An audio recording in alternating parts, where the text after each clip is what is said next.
Welcome to Run With It, the show that brings you untapped business ideas from successful entrepreneurs. My name is Chris Justin, and I'm here with Ethan Janney. Ethan, how you doing today? I'm doing pretty good. You're also talking faster than normal. I think you maybe had a little extra coffee or something. I did not get my green tea, actually, before the podcast episode, which I'm a little upset about. But just feeling fresh after that salad you ate. Yeah. Creeper over here, knowing what I'm eating. All right. Well, we've got in front Chris of me. That's the only reason I know you ate it. But I had to make you look bad. Whenever I get a chance, that's part of the stick. We've got Chris Dickey on the show today. He's the founder of Visibly. That's a platform that gives you search engine visibility, which is a term that Chris has coined. And what that means is you can see how your brand is performing within pages on Google's rankings. It's not just the Google ranking page itself, not just the SERP, but it's, let's say, within Amazon and within other platforms, REI maybe, that are on the first page of Google. You want to know whether people are finding your brand from the SERP. So that's what Visibly helps do, visably.com. Chris is well positioned, given that background, to bring us a new business idea. This show is all about new business ideas. And the idea is crowdsourcing a review site. I think this is brilliant. I'm surprised that it doesn't exist. It does exist in other verticals, in software. G2 Crowd and other platforms like that are out there, but doesn't exist for consumer products. So, Chris, tell us, what is the story behind this idea? My background is actually in public relations, and I actually own a public relations agency in addition to running a software company. And in the last, maybe 5 years, but really in the last 2 years, there's been this incredible shift in the PR industry, in the digital PR industry, toward away from just kind of storytelling, and storytelling has always been central to PR, but toward commerce. And the way that plays out is that these publishers, and everybody here has seen it, everyone listening has seen this, you're looking for, a Christmas gift or Valentine's idea or whatever it might be. And someone has this top 10 listicle, and you click in there and you're like, oh, that's cool. And then you click through and you end up on Amazon, and then you buy it. Well, Amazon kicks that publisher a percentage of the sale, and it's performance marketing, and it's a way that these publishers are harnessing the value of their audience in a landscape that really ads has kind of fallen by the wayside, in a large way. So they're trying to figure out, how do we monetize this huge audience we have? Oh, affiliate, it's great, right? So it is great. It's been a huge piece of the PR industry. And then, coming at it from a software perspective, which is my other kind of side, is I have this Visibly. And what's really, really important in software are these affiliate sites like G2 or Capterra or whomever they might be. And these affiliate sites, they make a lot of money. And what they do is you basically have to pay to play on these sites. They get you set up, they start getting reviews out the door. And it looks like, from a consumer's perspective, I'm going to go buy a new CRM or something like that. And here are all the best rated CRMs according to Capterra or G2 or something. And then anybody who actually clicks through on that purchase, Capterra or G2 also gets a percentage of that sale. Those companies are making millions of dollars. And then the publishers on the other side of the coin, like say Hearst or Condé Nast or something like that, like say Shape magazine online, they're saying, here's the lipstick you should be buying. They're making lots of money on that stuff. But what I kind of was like, hey, no one's really doing is, what about a crowdsourced review site, kind of like G2, but for consumer products? I'm not sure if you're aware of this or not, but just to all of us, because I'm not. In terms of the pay-to-play aspect, you don't get ranked according to how much you're paying or what your affiliate commission is. It's just, if you want to be on the site, you have to offer some sort of affiliate commission, and then people can go ahead and review it. And really, it just depends on how well you're reviewed. Or is there some sort of incentive for paying them more or something like that? Yeah, there is. There's all sorts of packages that they throw at you. But fundamentally, it's how well you merchandised on their site. Are they going to put you at the front of the page, or, these sites do really well in SEO. So anyone who's kind of starting their search, in SEO, and they're using search engines to do it, and they're like, hey, I'm looking for some new software for this thing. And then all of a sudden, this site shows up that says, these are all the best softwares for this thing. the fact is that all of those placements are paid for, and then those companies also go out and they facilitate the review process to the extent to make your brand look good, and you have to pay for that as well. There's multiple layers to this affiliate game. That's like, it's presenting it like, oh, like all this one brand or this one software group has like 1 million, 4-star ratings. Well, that was all more or less paid for, or they went out and they solicited these reviews or whatever it might be. And then they got in the first page of Google and boom, like they're selling like crazy. So that same model, I would love to see applied to consumer packaged goods. Yeah, I think this is a brilliant idea, as I've said, but I'm going to throw an objection out here to us to try and figure out. And it's one that you have actually called out in your form submission. It's hard to rank content like this, right? To rank for outerwear, for example, if you don't have a site, you don't like competing against REI and Amazon and all these players, that's going to be a challenge. And you know how to address that better than most. What do you say to that? Is this a multi-year process to? Yeah, I mean, it's a major SEO challenge. Like the success of this idea, whoever is going to pull it off, and it's not going to be me. I have no interest in doing it, but I do think it's interesting, is going to hinge on how performant the site's going to be in SEO in search engines. And so if you have a group that knows SEO inside and out, knows how to build a good website, knows how to do the content side of it all, and then can develop the backlinks, and it really comes down to like other people linking into your site. So typically that's usually kicked off by a bunch of influencers going out and saying, hey, and like you're paying these influencers, say, hey, like I just posted a review on so-and-so, you should go check it out. And then, you start driving traffic in that way, or you get a PR agency and the PR agency starts plugging it. Would you have this be, so you're mentioning focusing on outerwear at the beginning. So in full disclosure, my PR agency that I own and operate, we operate in the outdoor industry. So it's a bunch of stuff that you would find at REI. So that's why I always talk about it. Yeah, that's completely fine. I guess what I'm wondering, it doesn't just have to apply to outdoor gear. Would you buy a domain and brand it focused on outdoor gear, or would you try and make it more generic? And if you were to do the latter, doesn't that make it harder from a SEO standpoint? You could buy a domain named like just bestreviews.com or something like that. Or like, obviously consumer reviews is already taken, but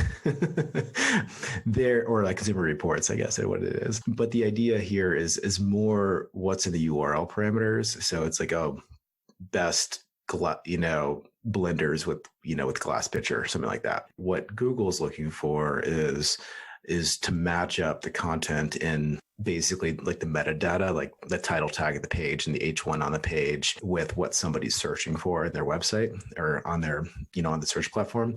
Let's talk about some of the broader market trends that are going on here. The e-commerce people who are younger, more tech savvy, think that if you had to guess, you would think that it makes up the majority of sales or majority of retail sales, but it's not even close. I think it's 15% it's projected to be 15% in 2021. That's after the pandemic. It's only projected to be 19.5% by 2024.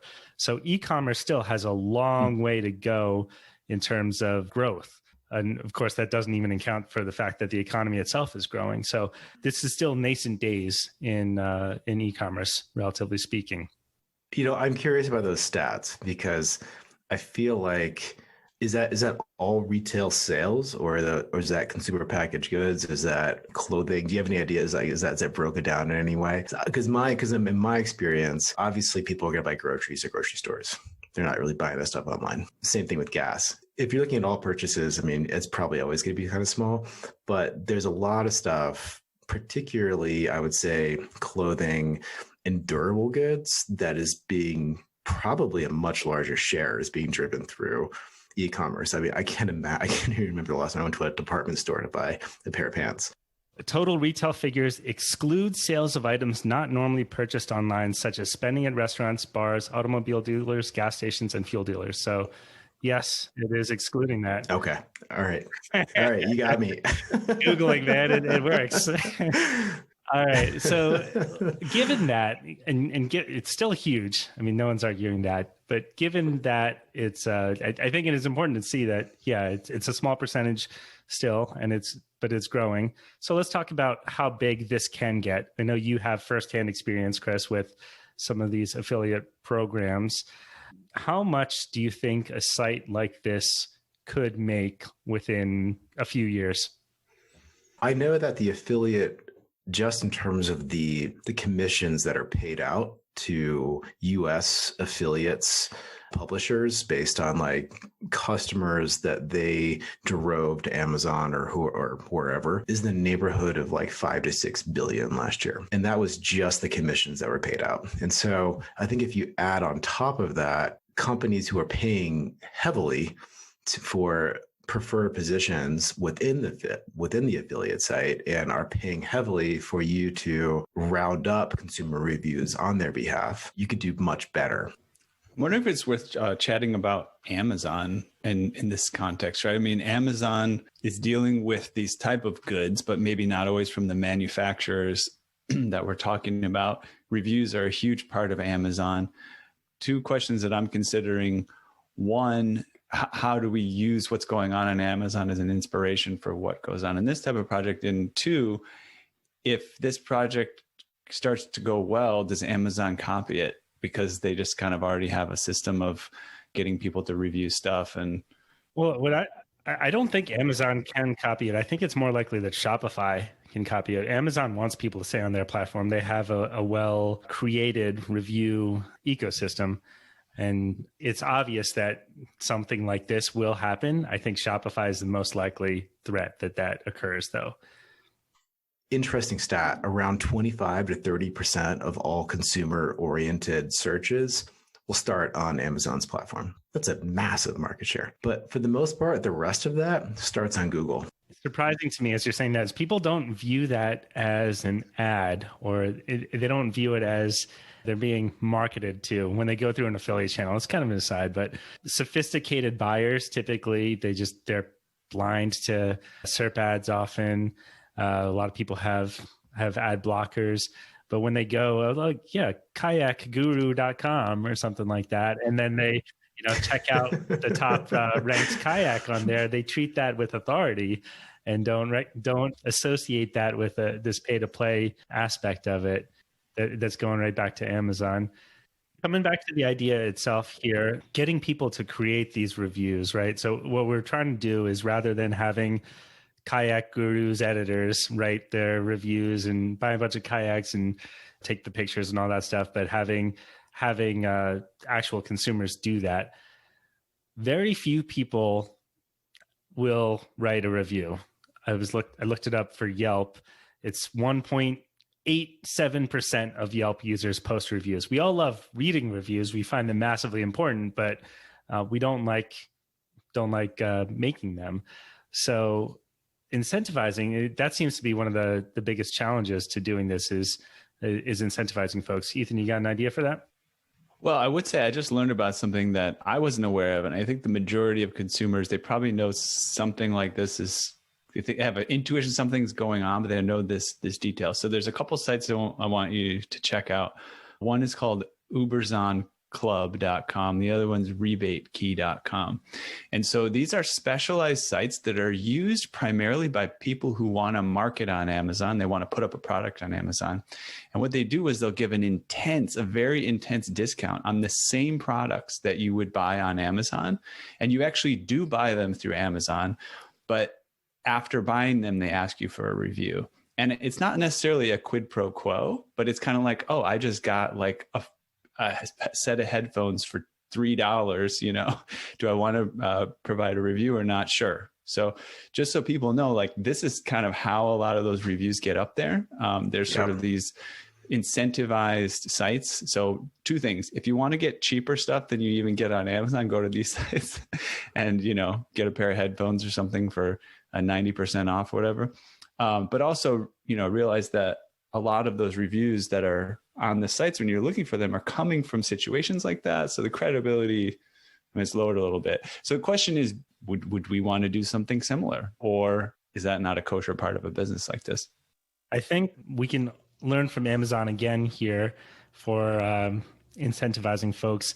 They have a program called Vine Voice.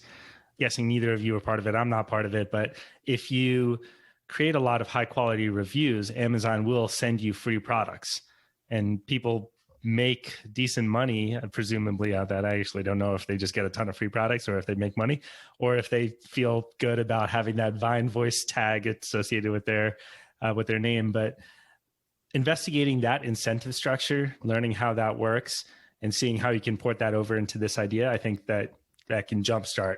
Well, maybe you guys can tell me, like, why the heck do people review in Yelp, TripAdvisor? Yeah, I mean, that's a good question. I'll be the one to answer that. Not that I have an authoritative answer, but Yelp has been great for one of my businesses, or it had been great. In some ways, I hate Yelp, but when I first started getting into Yelp, I got a client recommended me. He's like, "Are you on Yelp?" And I was like, "No." He's like, "Sign up. I want to give you a great review." So I think there's something just about the goodwill of it. And then there's also the social aspect of people who want to be known as someone who you can trust to give good recommendations. So that's part of it. Also just feeling like you owe someone, like, oh, I got a really good deal on that, or that person was really nice. That customer's, the waitress was so cool, or the manager came over and gave me, an extra breadstick or whatever, like wanting to pay it back. And then of course the other side of it is wanting to get out their frustrations and anger and like give the 1-star review.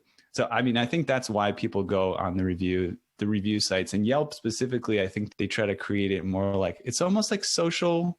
I don't feel it myself when I'm on, but it's like, oh, it's like a social platform. And you can see like who reviewed that, right? That same person in my neighborhood is now an authority on the local stuff. And I got a riff on this idea because I'm getting really excited about how we could implement it. What if we had personal pages for Ethan and Chris? You had Chris's favorite gloves on there, and you linked to the ones that you purchased, and you get a portion of the commission payout. We take a cut for facilitating that interaction. But you could have a list of, these are my gloves, these are the desk that I use, the standing desk, the microphone that I like, and you have your own personal page. Everyone does that. And then the site also can aggregate user data, so you can still get that overall picture, but you can credit the contributors as well, which would solve the incentivization problem.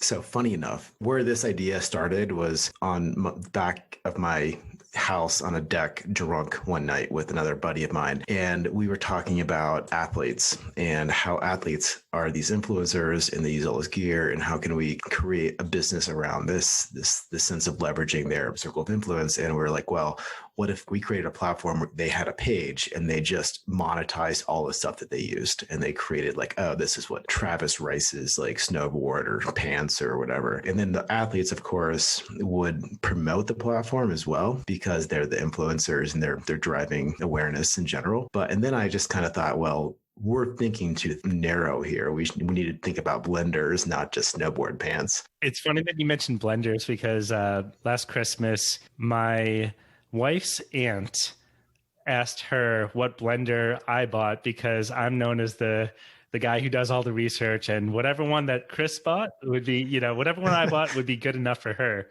So yeah, I could be a micro influencer selling blenders. Come on.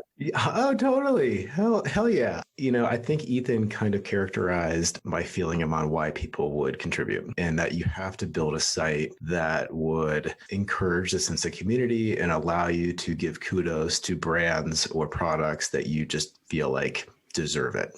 And you don't necessarily see that on like a Trustpilot either. Like there's sort of like a community aspect you could dig in on a little bit there, like an influencer aspect, especially with consumer products, because it's not so niche. It's not so necessarily, softwares can be like B2B stuff, things like that. This is more about community. What are you using down the street in another household? What's the other moms in the neighborhood doing? Stuff like that. I thought of another idea is you could, going back to this idea of these sites where they offer these cheap products and then ask you to give a review, maybe you could take a Groupon type of model, because Groupon goes out to retailers or whatever. They say, hey, offer this special deal. It'll be a way to promote your thing. We'll offer it on Groupon, and then you can get more business after that. So potentially you could be an intermediary with brands and their products and say, hey, listen, we're going to run a special.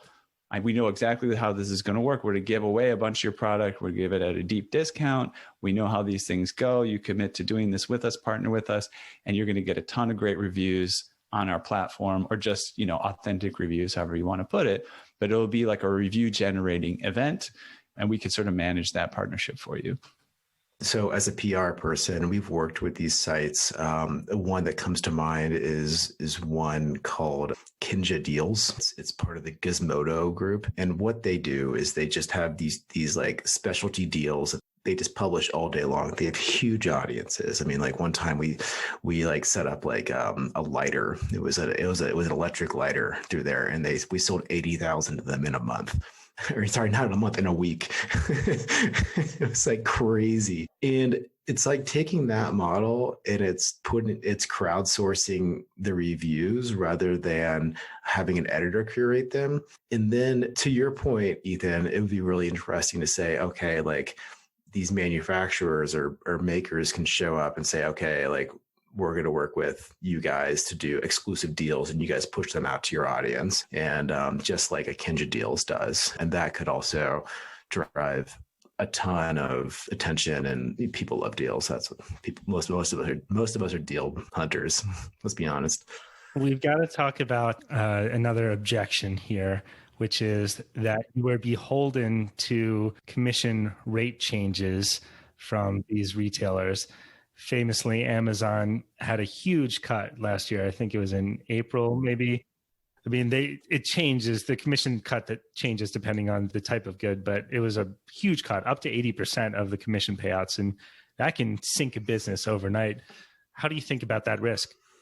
Oh, no problem there. You just change who you're selling through. All of our clients, they're all gunning for the direct sale. They only work with Amazon if they absolutely have to, because Amazon makes it so darn convenient. So they're getting small margins through Amazon. The publishers are getting small margins through Amazon. The thing about linking to Amazon is that it actually increases the click-through rate and the purchase rate, because it's a platform that is so ubiquitous and everyone already has an account with, and you can do one-click purchases and things like that. So you actually get a higher conversion rate if you use Amazon, but you get a lower commission. When you're linking direct, like to a direct-to-consumer site, say like I made a link directly to Patagonia rather than Amazon. That's a bad example because Patagonia doesn't sell through Amazon. But anyways, like rather than REI, I'm going to link directly to Patagonia and sell it. They are much more incentivized to provide you a better cut because they're selling a direct product. And rather than taking like the wholesale cut and then paying a commission on top of that to the publisher, they might give you 15% because they're taking 85 and there's no wholesale margin there. So that's well worth it for a brand. Big question that I still have for you is, why don't you want to do this idea? You've got all the experience, it seems like you could rock it. So that to me is a red flag that you're saying, no, I'd stay away from it. Oh man, it's just bandwidth, dude. Like I literally run a PR agency, and the agency is growing head over heels right now, which is great news. I'm not going to complain about that. We're hiring right now, but I'm also run a software company, and I'm also a dad, and I also attempt to work out every once in a while. So it's like, there's only so many hours in the day. I can't. All right. Now that we know that you're not going to usurp the business, how do we start it? Oh man. Well, what we're talking about is an amalgam between Yelp and Trustpilot and the Wirecutter, right? So that sort of business model. So first you want to map out what the heck we're going to sell on the thing, and like what are the kind of the key categories that we're going to focus on at the beginning. Maybe it's blenders, maybe it's coolers, I don't know, but you should probably like narrow it in and just do a good job with that. And then you got to get your SEO team together, because SEO is going to be crux to making this thing work. How much per month would you spend on an SEO team? One of the co-founders needs to be like an SEO expert. I think and then another co-founder should probably be a content expert. Sometimes content experts are SEO experts, so that might be one and the same person, but there's the difference between content SEO and then like technical SEO. Maybe those people exist together. And then I would say, there's going to have to be some kind of fundraise. I think the way that you get off the ground here and you get a lot of people on the site is through advertising. And you just have to like know your categories, and you got to hit them hard with like advertising. So you start driving traffic and developing those reviews. Quick question on the advertising. What are your thoughts? Is it that you're advertising your site, just like, hey, check out this site, great reviews, stuff like that? You don't advertise the individual products? Or you would go do both. You probably identify like, oh, like people are looking up KitchenAid mixers. Like, here's the specific model number. I'm going to advertise for that specific model number. You're gonna target right in on specific products that you see are driving a lot of volume, and then you grab those audiences. It's going to be very hard to attract merchants, or say KitchenAid, if we're using that example, like the KitchenAid, the brand, to be a partner and to pay you money to better merchandise the site until you have an audience. So the very first thing you need to do is develop the audience, and then you can go out and say, hey, we have this site. We'd like to partner with you guys. We can show you that we're driving traffic, we're driving sales. Here's what it looks like. Let's do something together. And then you kind of start going broad. Like I said, any consumer packaged good that has kind of high consideration, there's people who are looking to make for recommendations before they purchase. I mean, this is like basically all consumer electronics. This is basically like a lot of kitchen appliances. This is a lot of like outdoor equipment. That's, again, my like where I come from. So it's a lot of stuff if you really think about it. I'd like to hear more about there is the transition to making it more of the crowdsourced content creation. And one idea that I had there, I'm not sure if this is possible, but find the people who are already writing reviews and get them to post a similar review. You probably can't have the same exact content on your site because maybe that's not going to work as well. You would know better than me, Chris, with your SEO experience, but duplicate content can get penalized. But if they're already creating a review, ask those people to also post it on your site. An idea that's sort of connected, and especially connected with outdoor stuff. I came across this company because a couple of friends were working for it. It's founded by this guy named Chris McNamara. It's called Outdoor Gear Lab. And are you familiar with it? Yeah, and I know Chris. Yeah.